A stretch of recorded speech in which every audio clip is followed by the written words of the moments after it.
Sobrang daming dapat ipagpasalamat sa Panginoon, pero gusto ko pong ipagpasalamat sa Kanya yung ginawa niya nung this week.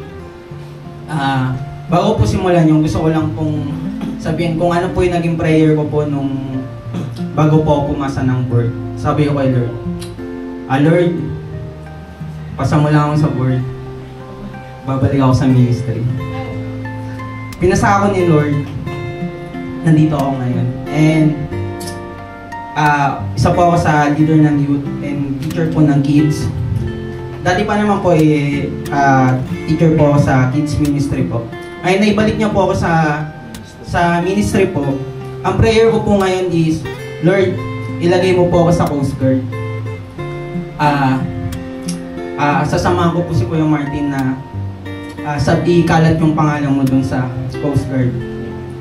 Pero po, this week po, tsaka nung nakaraang week po, is may ginagawa po yung kalaban sa akin. Parang pinipigilan niya po ako.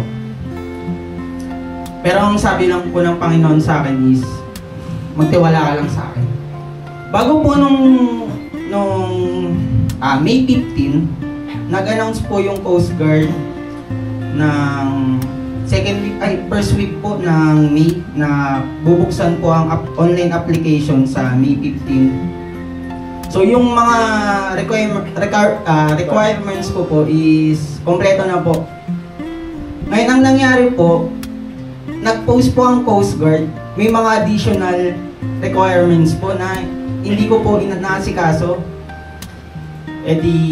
Ang mga additional po nun is Pag-ibig, SSS, nung nag-post po sila nun, is wala po yun. Nagpumawag po ako, sabi ko, paano gagawin to? Nag-apply po ako. Ngayon, habang nag-fill up po ako ng SSS, siyempre, nagmamadali po ako, kinakabahan ako. Ngayon, hindi ko po napansin, ang nakalagay po pala doon is birth of place. Ang nilagay ko po doon is yung address ko nga. Nagkamali po ako. Ngayon ang ginawa ko, sabi ko, sige, ang kailangan lang naman dito is yung number ng SSS. Ngayon okay na po. Yung Pag-ibig ko, okay na rin po. Ngayon, siyempre, medyo hindi ako kampante. Pumunta po ako ng SSS para ayusin yung kung ano po yung mali doon sa SSS ko.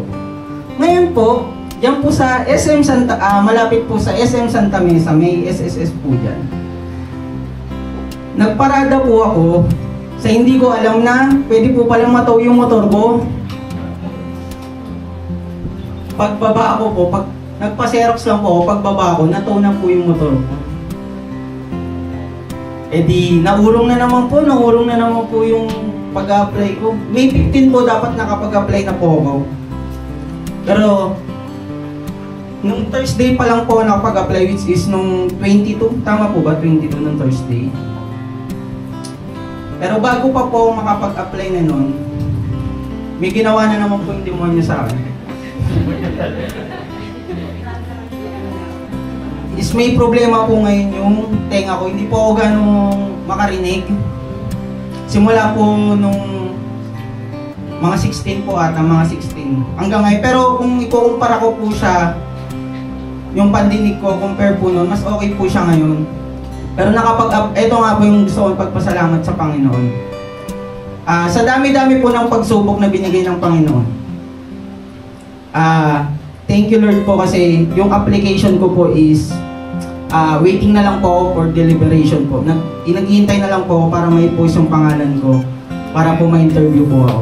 Ayun po, naipasa ko po yung requirements ko sa base po ng Coast Guard and samahan niyo po ako sama niyo po ako sa mga prayer niyo na pag dumating po yung time na deliberation is kasama po yung pangalan ko sa possible po maging Coast Guard po. Ayun po, maraming salamat kay Lord po.